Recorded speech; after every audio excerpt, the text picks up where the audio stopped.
One of the most proudest moments in my life is completing my initial training for the U.S. Army National Guard as a 12 Yankee Geospatial Engineer in 2012. Over the course of my military career, I have had the opportunity to learn various tasks such as rifle marksmanship, combatives, and my favorite, movement and maneuver tactics. Today I will go over some of the basic ground military movement and maneuver tactics that can be used in your own future military endeavors or own personal pleasure. The movement and maneuver warfighting function involves the related tasks and systems that move forces to achieve a position of advantage in relation to the enemy.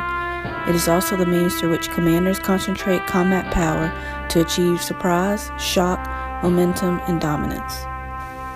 Normally, you will spend more time moving than fighting, and in order to do so, you need to first learn proper movement techniques to avoid contact with the enemy when you are not prepared for contact. These techniques should be practiced until they become second nature, so let's begin. There are three methods of movement: low crawl, high crawl, and rush.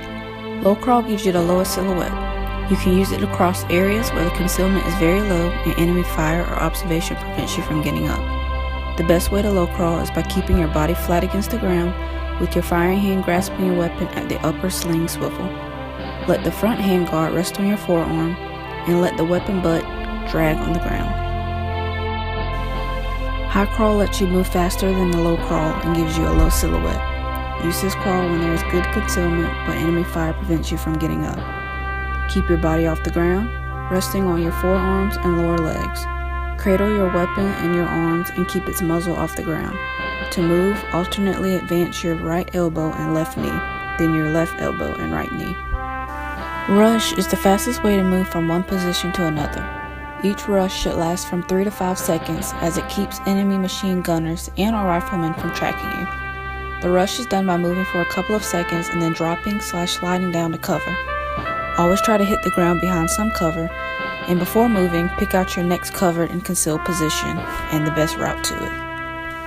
Now that you have the basics down, now we can advance to maneuver tactics. These techniques gain us increase in survivability by making frequent moves.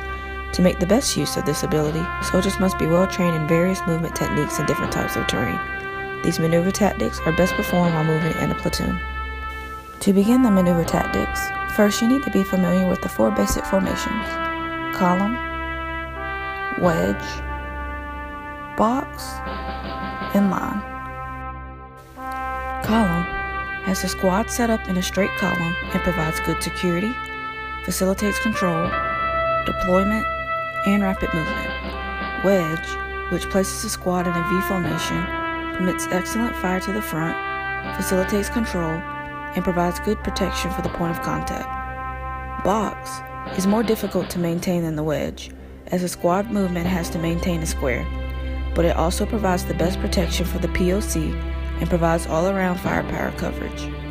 Finally, line permits maximum firepower to the front, is the most difficult to control, and is less secure due to lack of depth.